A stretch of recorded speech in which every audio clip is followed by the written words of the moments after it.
Chapter 1. Bronx Howard. Well, hello. Whatever you do, don't look up confused by my presence. Her voice gave me pause, more than what was coming out of it. Though she'd spoken just above a whisper, I heard the smokiness hiding in her voice. I digested what I was suddenly feeling and lifted my head, pinning my gaze to the doe-eyed woman across from me. "I'm sorry," she rushed out, her russet irises darting around the coffee shop before landing on me again. "This will sound insane, but I need you to pretend we're here together." I sat back in the booth I'd planned to occupy alone while studying for my upcoming firefighter's exam. My self-invited guest stared at me expectantly, but I took my time studying and cataloging her delicate features.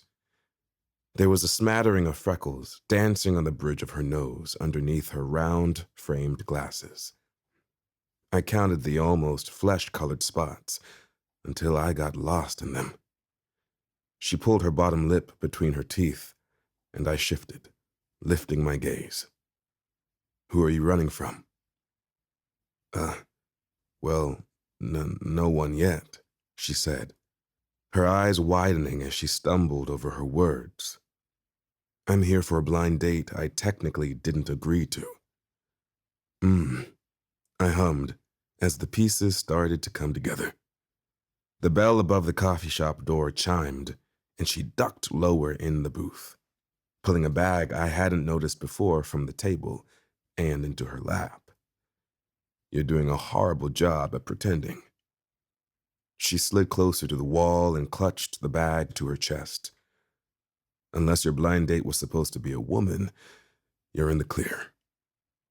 Our eyes met, and she smiled, showing off a set of pearly whites with a tiny, barely noticeable gap in her two front teeth. As her cheeks lifted with the move, two tiny dimples appeared in her yellowish-brown skin. I had a hard time looking away. She was breathtaking. I think women are beautiful, but her eyes danced as they slowly perused my face and then dropped to my chest. "I'm sorry." She looked up. "I only just realized how beautiful you are." I chuckled and leaned back. "That's a shame," I mused softly. "I noticed how beautiful you were ages ago." She opened and closed her mouth a few times before the door chimed again and stole her attention. I followed her squinted gaze to a man looking around the coffee shop. His eyes landed in our direction, but only briefly. "I feel so bad." She set her bag on the table and slid to where she'd been before. "Ugh, this is why I couldn't say no. It's so hard letting people down." She looked overwhelmed by the idea. "Maybe you should go tell him." She shook her head, and then tucked pieces of the long, brown and blonde strands that escaped from behind her ear back into place. "And disappoint another person today? No way. Better to disappoint them than yourself." She looked up from her fingernails, eyes thoughtful. Okay, yeah, you're right." I tipped my head toward her date, who had ordered a coffee and found a booth on the other side of the shop. "Come back and tell me your name when you're finished." Her eyes glimmered with a promise to do just that as she slid out of our booth, leaving her bag behind.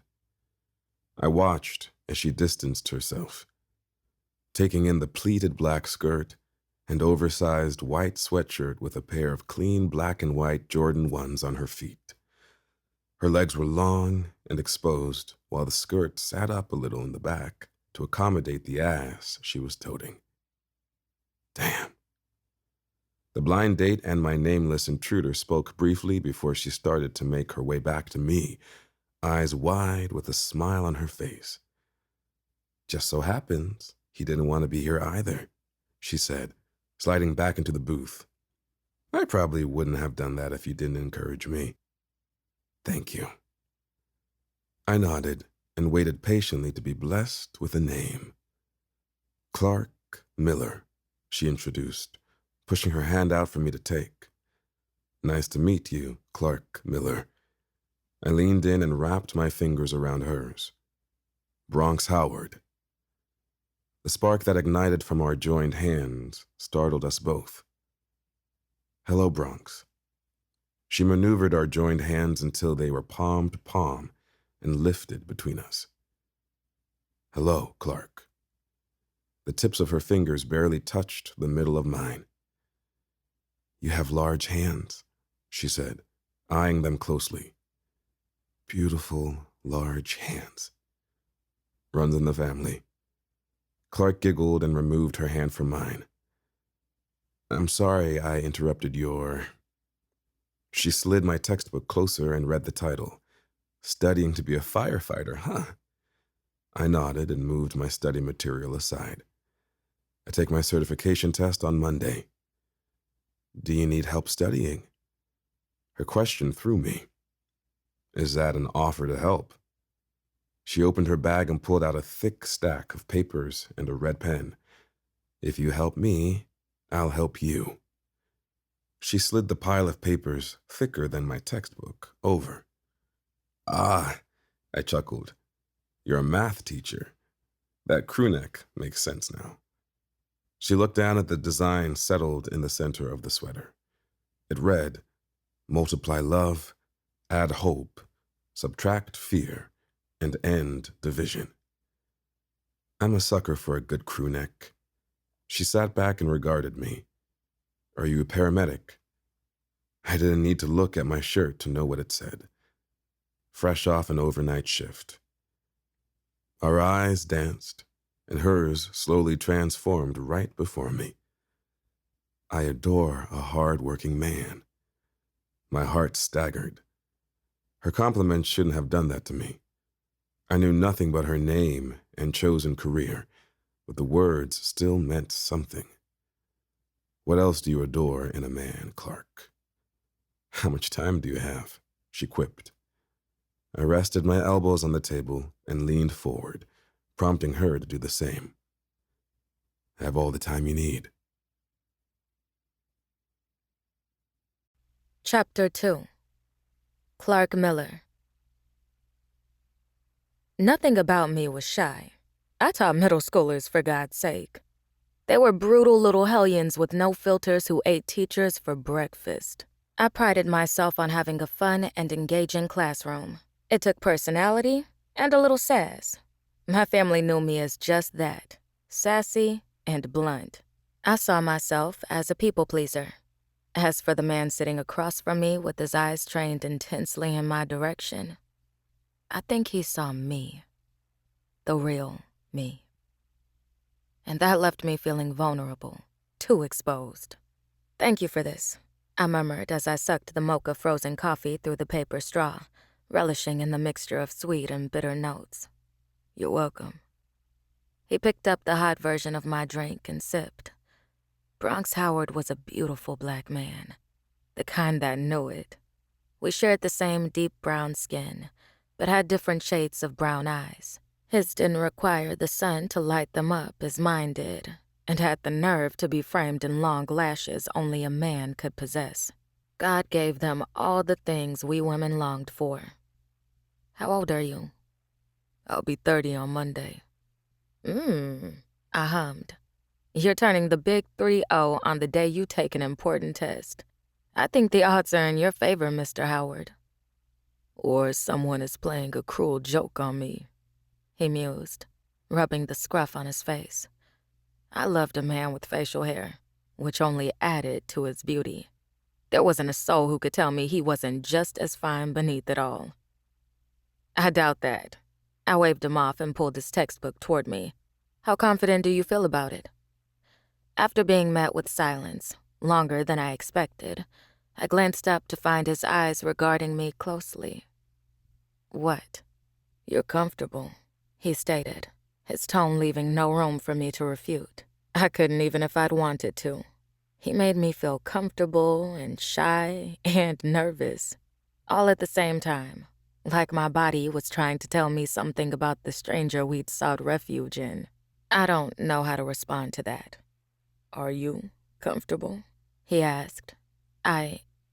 Yes, I feel comfortable sitting here with you. He nodded. I feel confident I'll pass, he said, taking the conversation back to where I'd left it. This may sound unreal coming from a stranger, but I have confidence that you'll pass too. I wanted to see him achieve this goal we found ourselves bonding over. Why a firefighter? He looked away for the first time since I invited myself into his space. Whatever he was feeling about my questions settled inside of me too. My stomach fluttered, but not with butterflies. It was dread. Or fear. I couldn't place it, but it didn't feel good. My father fought fires for 20 years, he divulged, slowly giving me his undivided attention again. He died doing it. I reached across the table and set my hands atop his. I can't fathom how heartbreaking that is for you, but I feel your despair for some reason. He flipped our hands and traced the rings on my fingers. His death is why I waited until now to go after my childhood dream. I've been working in the same fire station he'd been assigned to for 6 years as a paramedic. And every day, the pull to be inside the fires saving lives has grown tremendously. He raised our hands and shook his head. I've never told anyone that, especially not my family. They fear for my life. How could they not after losing someone they loved to that exact career? Maybe you feel as comfortable as I do right now. His words filled me with so many emotions, too many to decipher. Yeah, that might be it. You going after your dreams, despite the pain it caused in the past, is admirable. I think your father, who dedicated 20 years of his life to the job, would be proud to know his son chose to follow in his footsteps. I had no idea where those words came from or why they felt so natural, but deep down, I knew he needed to hear them. He deserved to hear it from his family, but I knew how easily grief could become someone's personality. It drifted into everything you did and thought of. When you pass, I'll buy you a drink, I told him as he released my hands. Or two. I don't drink, but I'll take food as a substitute. Food to celebrate sounds like a solid plan. But what are we to do now? The bold woman my family knew me as raised up and out of me. Bronx's eyes were filled with questions, but I only had the answer to one of them. Can I show you why I decided to become a math teacher? It's silly, but nah, nothing is silly about having a reason for why you love something or someone. I guess I wasn't the only one who needed words of encouragement. Everyone in my family is a doctor of some sort, I revealed, rolling my eyes. There was a lot of pressure for me to do the same with my life, especially with me being the youngest of 4. I'm the oldest of 4, he cut in, lips curving knowingly. Ah, I smiled and reached into my bag to grab what I wanted to show him. So, you had a different kind of weight on your shoulders while I got away with murder. Tales of the oldest versus the youngest. I slid the tattered notebook I'd been carrying since the 4th grade. Mr. Williams was the first math teacher I had that invested so much of his time and money into making the subject enjoyable. I'd always been good with numbers, but being a teacher had never crossed my mind. I knew being a doctor was the only acceptable career and planned to follow through. Until Mr. Williams gave me that notebook on the last day of school. Bronx flipped the cover open and read the first line out loud. You are the kind of student that grows up to teach where she once studied. Go after your dreams, Miss Miller. I sighed, still feeling the weight of those words in my heart. My brothers teased me for being able to solve math equations without pencil and paper. Sometimes I'd do it in pen just to show off my skills. Bronx scanned the pages of my notebook. It was filled with simple and difficult math problems alike. I've never let anyone look at it. He lifted his gaze to meet mine. What am I supposed to do about how you're making me feel, Clark? He shut the notebook and slid it to me. I don't know, I answered honestly. But I could ask you the same question. We've been sitting here sharing parts of ourselves that we haven't even shared with our family. It feels like we're supposed to keep going until the answer finds us. Right now? He chuckled. I don't have any important plans until Monday, he said, raising an eyebrow. How about you? Besides grading the tests of my sixth graders, nothing. I'm your important plans now. He slid out of the booth and gathered his books before holding his hand out for me to take. Be mine? He hadn't meant it how my heart took it, but fuck if I didn't want to follow him out of this coffee shop. Insane, Clark. You won't murder me, I asked, ignoring the logical thinking part of me. Bronx chuckled. You're the only person here who could get away with murder, Miss Miller. I put my free hand in his, taking his word for it. I save lives. He pushed his fingers through mine. I don't take them. His height and stature were suddenly all I could focus on. Bronx had the makings of a firefighter down, muscular and tall. You're a giant compared to me. We stared at one another, his gaze downcast, while I leaned my head back to see him properly.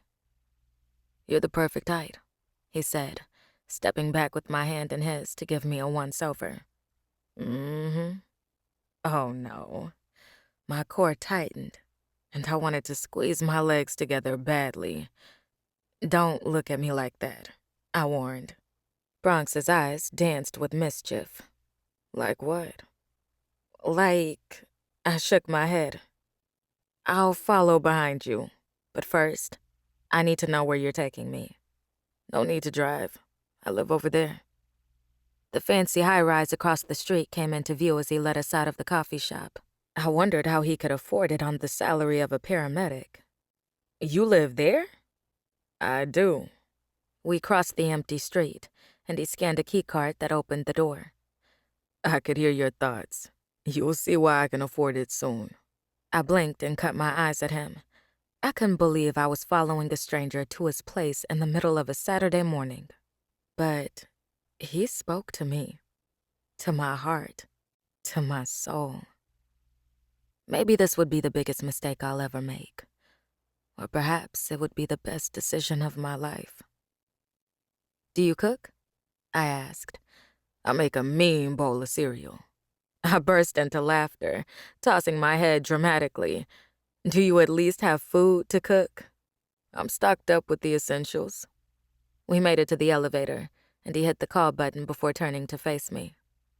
Our eyes met, and I melted on impact. Shit. This very well may be the best decision of my life. Chapter 3. Bronx. Your view is breathtaking. I cut in, eyes on her from where I sat. My place was still crowded with boxes from my move-in a week ago. The only things I'd been able to unpack were my bedroom and the ensuite bath. My two sisters, while I worked, got my kitchen together. Clark cut her eyes my way. How do you afford this? I pointed to the painting covered in a thick cloth. Go look at that. She squinted, but obliged my request, and walked over to the wall where the TV would eventually go when I bought one. This was a fresh start for me. New career, new home, new car, new... Oh my goodness, Bronx, it's beautiful. She spun on the heel of her sneakers to face me.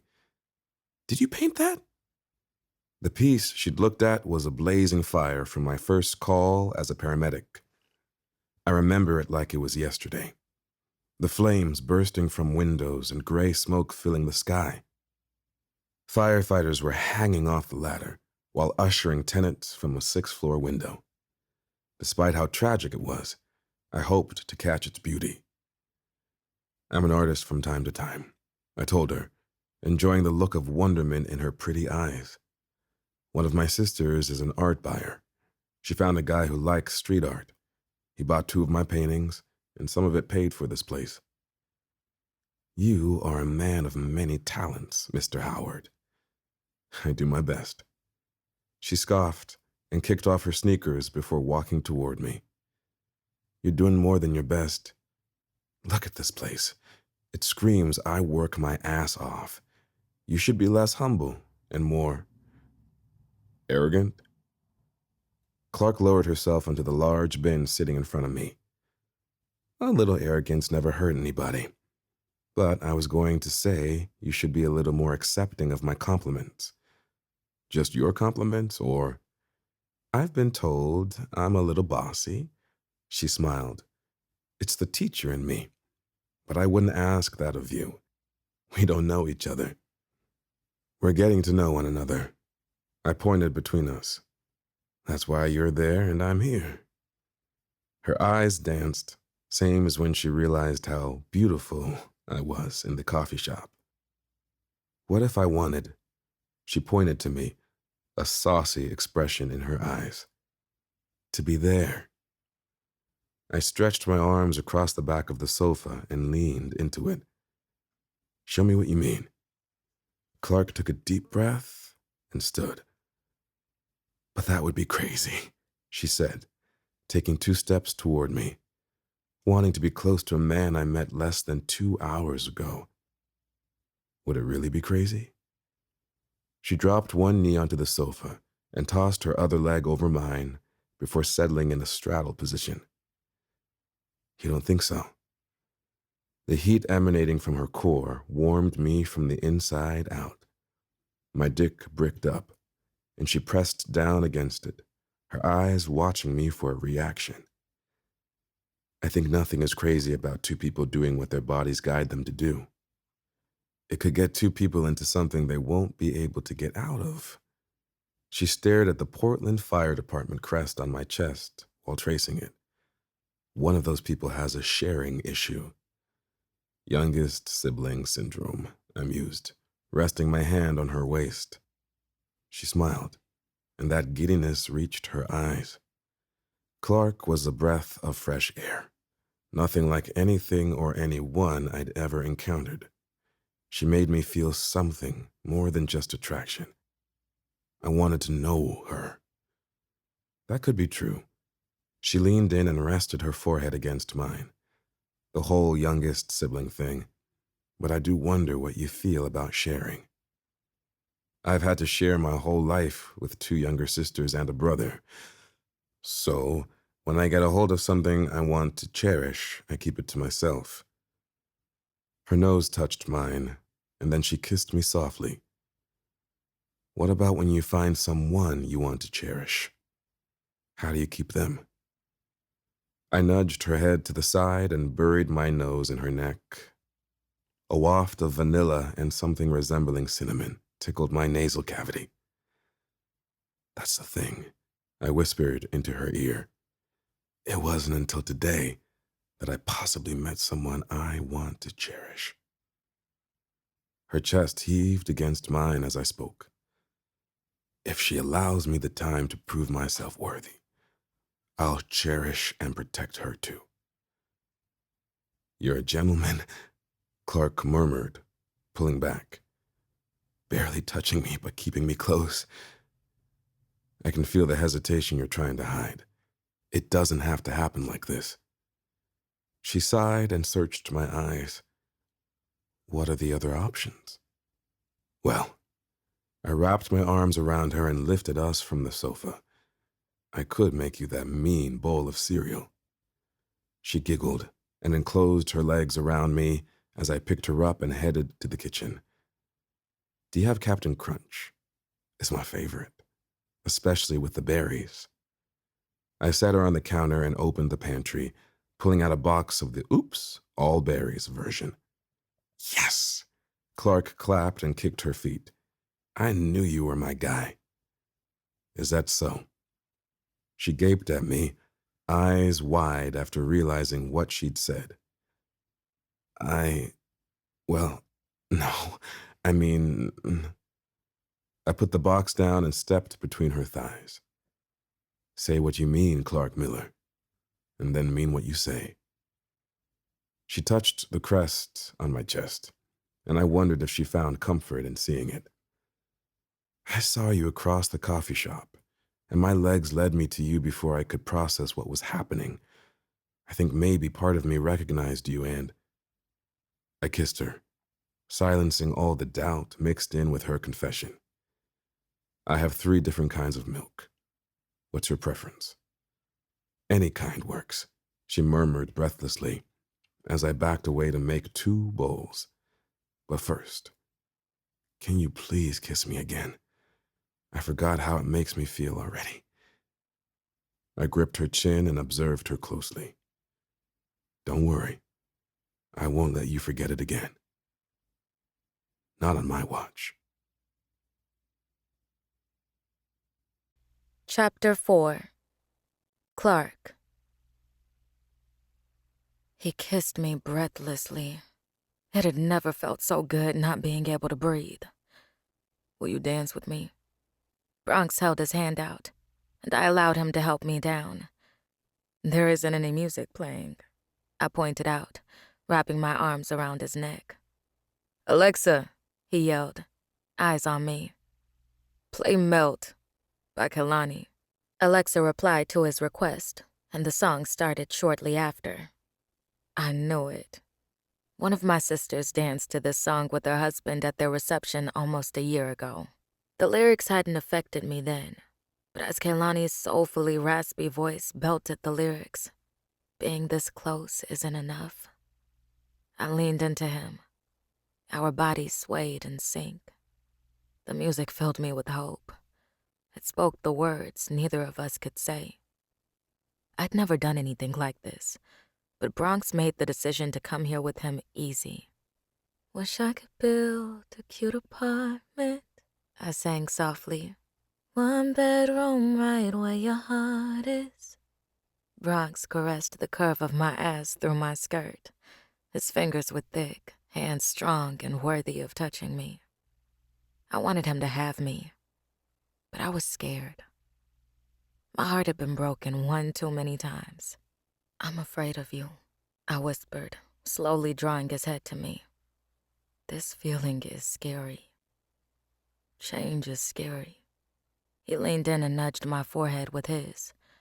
You just met the love of your life, Clark. We'll probably run from one another until fate brings us together again. The love of my life? He could be, but only time would tell. Run? I questioned, shaking my head. I almost forgot we just met today. I'm not the running type, Bronx. Not from something that feels this good. Let's fall in love then, scared and all. How can you? Because I'll always bet on myself, he cut in. I know what kind of man I am. I know what I have to offer, what I'm capable of. And you think you're capable of loving a bossy math teacher with a father who likes to threaten potential suitors with his gun collection and sisters who don't know when to stop asking questions? What about your mother? The music stopped, but we kept rocking back and forth. Well, I smiled, thinking about my favorite girl. She's the best part of the Miller crew. Sweet but direct and honest. She keeps us all in line. The twinkle in his eyes brightened. The first time my sister brought her now husband home, they were 16. My father rolled out his knife collection and explained what each could do. I inherited that collection. Oh, Bronx. I nuzzled his face in my hands.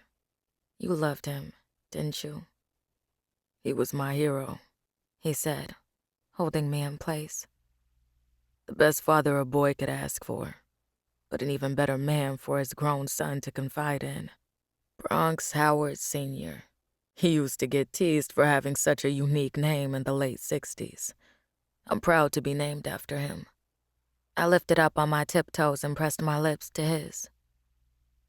I'm proud to say I know a version of, I whispered between kisses, the man you so proudly claim.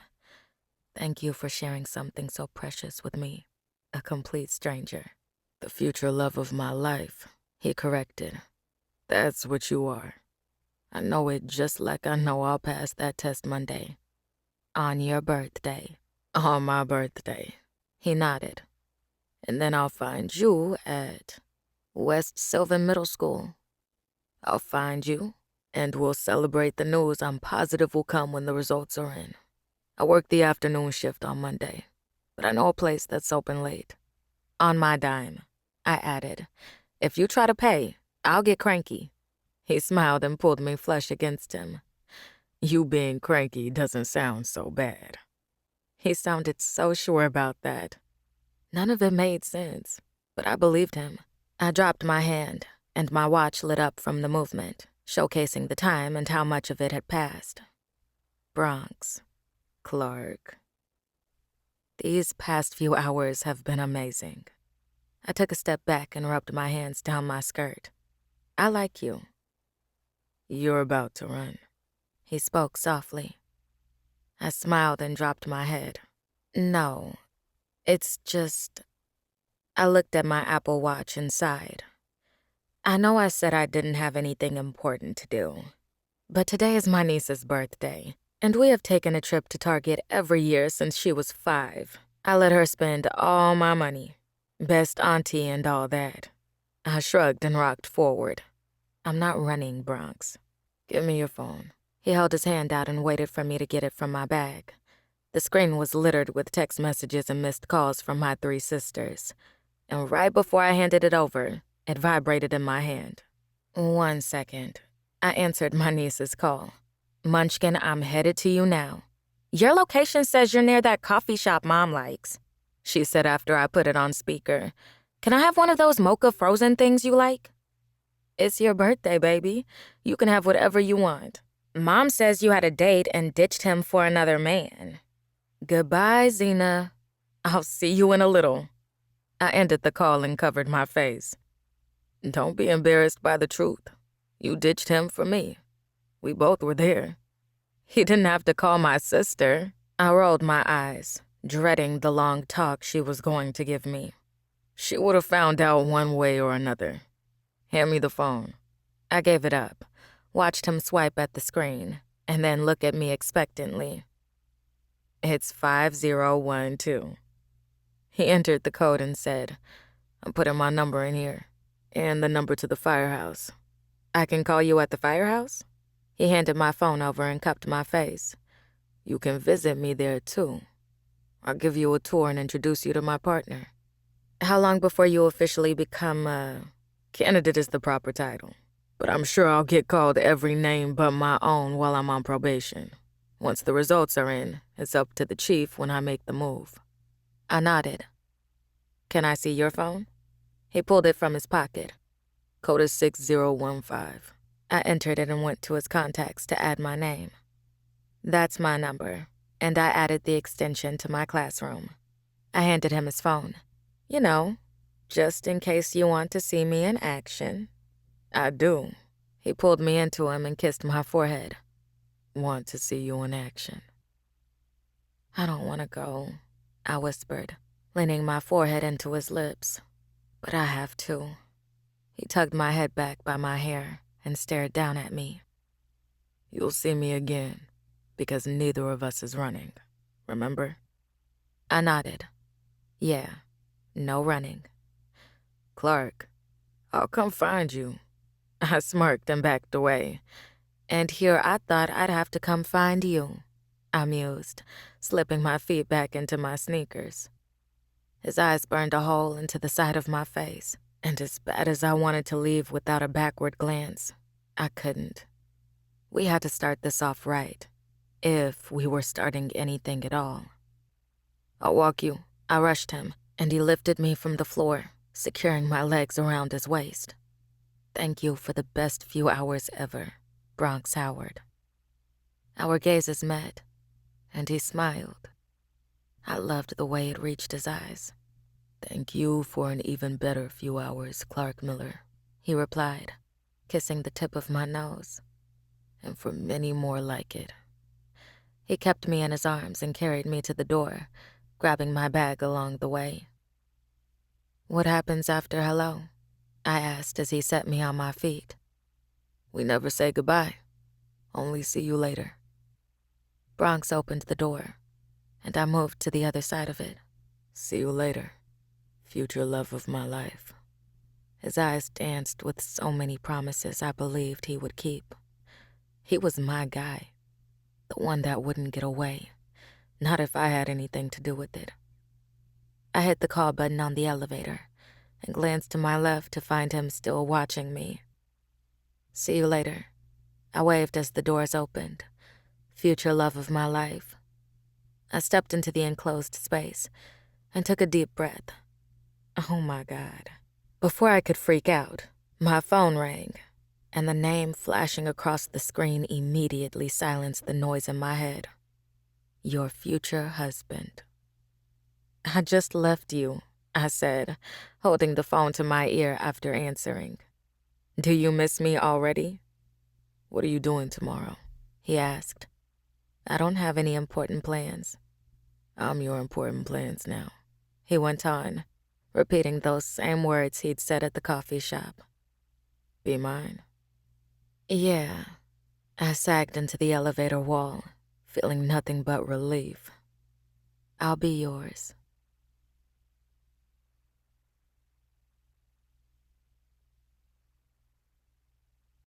Chapter 5. Bronx. What can I do for you, Bia? My sister huffed into the phone, and I prepared myself for her dramatics. You took the exam 3 hours ago, and you've been on shift for 2. Why haven't we heard from you? My partner, Jackson, pulled our ambulance into the parking lot of West Sylvan Middle School. Ma knows how this works, Bia. I won't get my results for a few days. There was nothing to call about. Bia was the baby of the family. She got away with more when it came to me, and everyone knew it, which meant they used her to get information from me. But do you feel like you passed? She asked softly. Dad's gonna be so proud, Bronx. No matter what, he's watching all of us with that knowing smirk we used to hate. I chuckled and brushed my hand down my face. I know, and I appreciate you for calling and saying that. Yes, I have confidence that I passed. Tell your mother I'll call her after my shift. Bia sighed. I'm so happy for you. She was sad, too. And that was okay. We all loved our father immensely. Getting the call that he died saving a family of 3 with 2 of his men had been a bittersweet moment for our family. He passed away doing what he loved. And though he would have never said it out loud, that's exactly how he wanted to go. When you're ready to take that leap, I got you, I said, opening my door. I'm not ready yet, but I promise you'll be the first to know. I could do nothing but accept that. Bia had the same dreams as me. One day she'll take the leap, and I'll be there to catch her. Thank you, she whispered, her voice thick with emotion. I'll leave you to it. Happy birthday, and tell Jackson I said hello. I'm not telling him shit. I ended the call before she could argue with me about it. Jackson, I glanced at my partner of 4 years. If you fuck my sister over, you'll need a ride in this very ambulance. I got out, knowing he wouldn't respond. Jackson wasn't the confrontational type. In fact, he was a good dude with a solid head on his shoulders. He worked and took care of his younger sister. Bia might be in over her head, but only time would tell. I had my own territory to mark. Clark and I spent all of yesterday together. The longer she was in my presence, the harder it was to see her go again. My shift started 2 hours ago, and focusing was becoming more challenging by the minute. I needed to see her face, let her know I was thinking about her. Hello, the older woman at the front desk greeted. I didn't know we called for an EMT. Her eyes widened, and I lifted my hand to stop her from spiraling. No one called. I'm here to see Miss Clark Miller, if she's available. Oh, yes. Let me give her a call. I leaned against the high top desk and waited for her to get the permission she needed. Miss Miller, there's a Bronx Howard. Bronx Howard here to see you. Is it okay? Yes, I'll send him your way. She ended the call and waved toward the door. Miss Miller's classroom is down this hall to the right. She's the last classroom. I tapped the desk. Thank you. Blue lockers lined both sides of the hall. It reminded me of my time racing through hallways to get to class on time after spending most of it bullshitting with my friends. As I reached the last classroom on the right, I found the door propped open and Clark at her desk while she addressed her class. You guys did amazing on your quiz from Friday. Does that mean we get our pizza party? One of the students asked, garnering a reaction from the rest of the class. Clark sat back and let them have their moment. Her eyes tracked around the room and landed on me as I made myself visible. I leaned into the door frame and she slid her chair back, silencing the room. She was dressed down with a pair of black skinny leg slacks, red and black Jordans, and an oversized red crewneck with a math equation plastered in the center. Miss Miller, who's the man? I chuckled. This man is one of Portland's finest paramedics turned firefighter, she introduced, eyes on me as she approached. And today is his birthday. Happy birthday! They shouted in unison, banging on the desks. It was hard not to smile. My dad is a firefighter, a girl exclaimed, lifting up in her seat with a broad smile. What station do you work at? 30, I replied, pushing up off the door to enter the room completely. What about your dad? He's at 61. I bet he knows you. Not everybody knows your dad, Jessica, someone yelled, making the class laugh. Henry, do I need to put your desk in the hallway? Clark asked, turning to face the class. Because I will. Henry slid down in his chair and crossed his arms. No, ma'am, he murmured, rolling his eyes at Jessica, who'd stuck her tongue out at his expense. Kids. When I step into this hallway, I don't want to hear a peep from you all, she warned, sounding sexier than ever. And then we'll discuss that pizza party I promised when I get back. Clark backed me into the hall and shut the door behind us. She pushed me away from the door where the kids could see us and jumped into my arms. Hi, she murmured into my neck. Hello, I whispered back, kissing her forehead. I love seeing you in your element, Miss Miller. I set her on her feet and tipped her head back with my index and ring finger. Can't wait to see you in yours. Maybe I can stop by the firehouse after school like we planned. I nodded. Someone is always there if I'm not when you arrive. Will you stick around if I'm on a call? Yes. Maybe I can feed everyone. Show them I plan on being around for a while. Only a while. Her eyes bucked and she looked away. Well, what did you have in mind? What you're offering isn't long enough for me. I need a lifetime. She stepped closer and brushed her hand over my radio. You can't say that. I leaned in and pressed my lips to her ear. I can say whatever the fuck I want. You and I are locked in. Even though we haven't, it's coming. You know it and feel it, same as I do. I was a patient man. Sex wasn't the only way to be intimate with a person. Clark needed a little more time to see that this was real, that I was real, and as honest as I presented myself to be. When you're ready for me to devour you from top to bottom, say the word. I kissed her forehead and the tip of her nose before caressing her lips with mine. Step away, I ordered, refusing to let her go simultaneously. Bronx. Clark. She took a step back after I released her. With wild eyes and labored breathing, she managed to smile. Thank you for coming to see me. It made my day. You made my day, I mused, taking a few steps back. How was the test? I shrugged. I'm confident. Her eyes danced as she pulled the classroom door open. Confidence will take you far, Mr. Howard.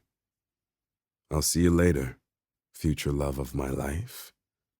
Her students heard me and broke into a resounding, ooh.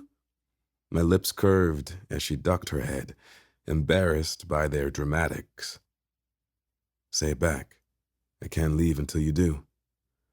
Our eyes met and she melted. I'll see you later, future love of my life. She loves him, a soft voice screeched, sending the class into a spiral only kids could find themselves. I turned away, and Clark called out, stopping me in my tracks. I turned to find her already approaching.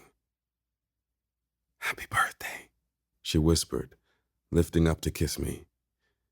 If you don't have any important plans after our late dinner. Her voice trailed, and I smirked. I don't have any plans. Her eyes shimmered as she said, well, I'm your plans now. Be mine? With pleasure.